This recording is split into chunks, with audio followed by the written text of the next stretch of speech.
অতিথি আজকে আপনাদের মাননীয় সংসদ সদস্য নীলফামারী 2 নাকি অ্যাডভোকেট আল ফারুক আব্দুল লতিফ।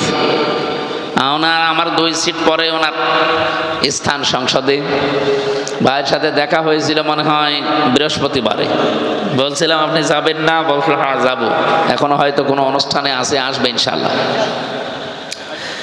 অনেকগুলো মানুষের নাম দেখতে পাচ্ছি। যত মানুষের নাম দিয়েছেন এমনিতে রাত গভীর হয়ে গেছে, আমরা সবার জন্য একবার দোয়া করছি। বিশেষ করে যে 14 জন মানুষের নাম দেখলাম, না 20 জন, 18 জন, আরো 2 জন নীলফামারীতে একজন মারা গেছে। এই মানুষগুলো কোরআনে কারিমের এই অনুষ্ঠান সাজাতে গিয়ে জেলে গিয়েছিল, কারাবন্দী হয়েছিল। আমি বিশ্বাস করি কোরআনের জন্য দুনিয়াতে কেউ কিছু করলে ওইটা আমার আল্লাহ নষ্ট করে না। এই মানুষগুলোকে কিয়ামতের দিন যেন এই উদ্দেশ্য করে আল্লাহ মাফ করে দেয়। আপনারা জানেন 3টা বিষয়ে খুব সেন্সিয়ার কথা আছে কোরআনে। 1 নম্বরে কোরআনের ব্যাপারে, 2 নম্বরে মুহাম্মদুর রাসূলুল্লাহর ব্যাপারে, 3 নম্বরে মা বাবার ব্যাপারে। এই 3টা জায়গায় কোনো মানুষ যদি তার সময় খরচ করে, সম্পদ খরচ করে, চিন্তা ভাবনা খরচ করে, তার জন্য কষ্ট স্বীকার করে, ওটা আমার আল্লাহ নষ্ট করেন না। কিয়ামত পর্যন্ত ওটা আল্লাহ তার জন্য রেখে দেয়।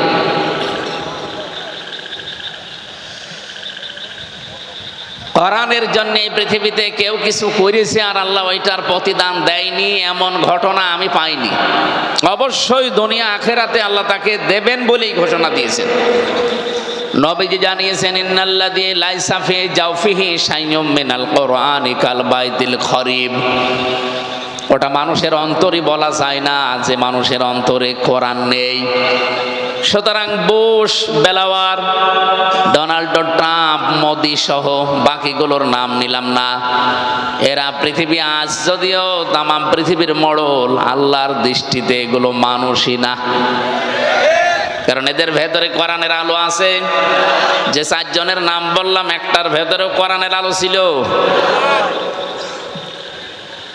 দ্বিতীয় নম্বরে মুহাম্মদুর রাসূলুল্লাহর জন্য পৃথিবীতে কেউ কিছু করেছে আর আল্লাহ তাকে প্রতিদান দেয়নি, আমি এমন পাইনি।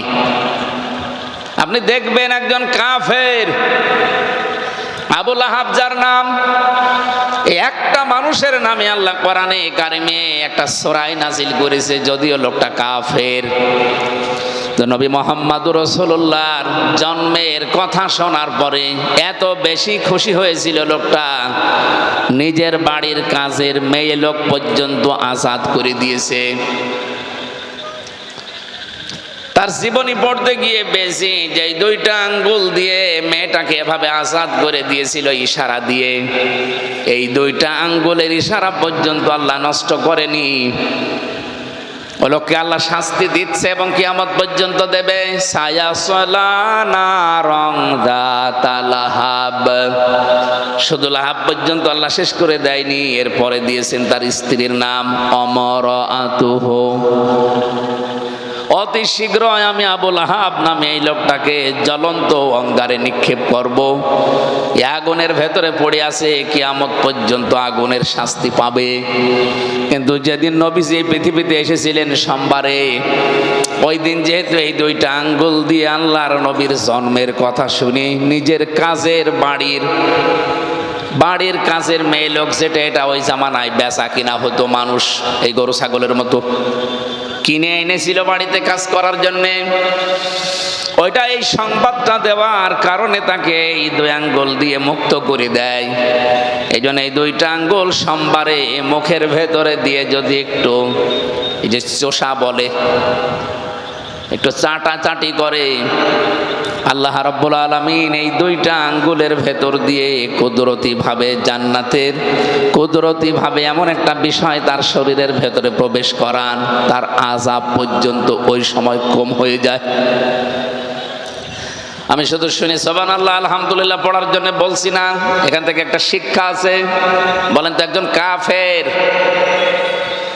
এই মানুষটা শুধু নবীজির জন্মে খুশি হয়ে যদি এই পুরস্কার পেতে পারে, আজ আমরা বিশ্বে যারা মুহাম্মদুর রাসূলুল্লাহর আদর্শ প্রতিষ্ঠা করার জন্য চেষ্টা চালাচ্ছি, মাস্ট বি আমি বিশ্বাস করি তাদের এই কর্মকাণ্ড আল্লাহ নষ্ট করবে না, এর প্রতিদান আল্লাহ নিজের হাতে মাস্ট বি দেবেন। বলেন আমিন।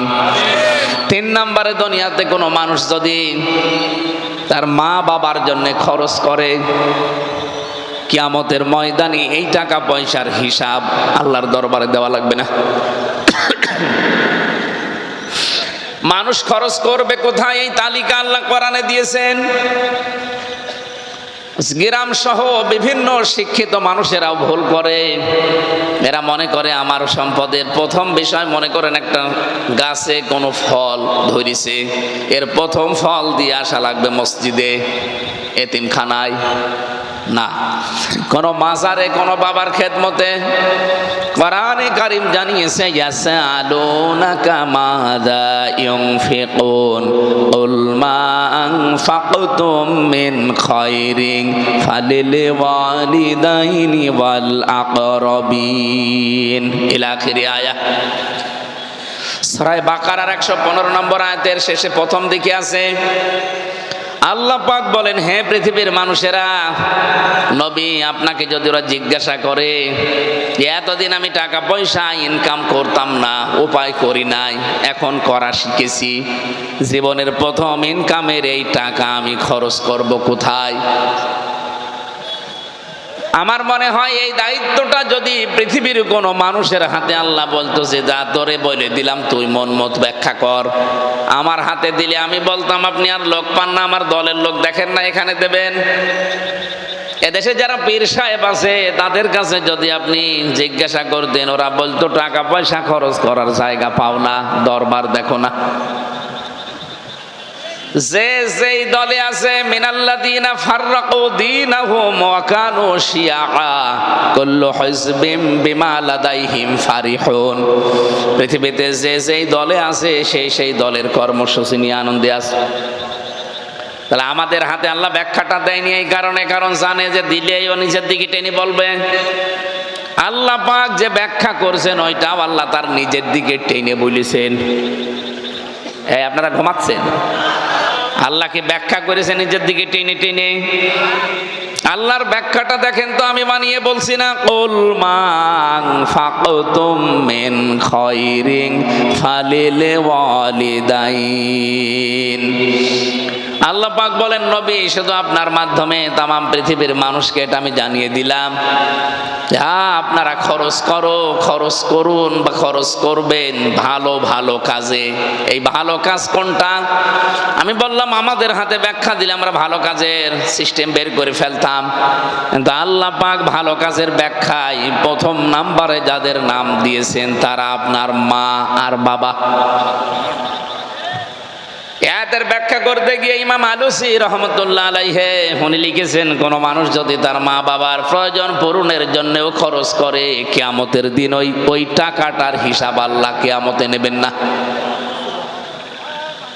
কোরআন শরীফের ভেতরে 3টা বিষয় বেশি আলোচিত হয়েছে, আর একটার সাথে আর একটা আল্লাহর সম্পর্কিত রিলেটেড করে দিয়েছেন। একটা মানবেন আর একটা মানবেন না, আপনি যেন প্রথমটাও মানেননি। ওরা কোরআন পড়ি আমি এই 3টা বিষয় সবচাইতে বেশি পেয়েছি। এদিকে তাকান, আমি ক্লাস করাচ্ছি আপনাকে। এ পৃথিবীতে সবচাইতে বেশি এই 3টা বিষয় আজকে আপনার ক্লিয়ার হয়ে যাবে।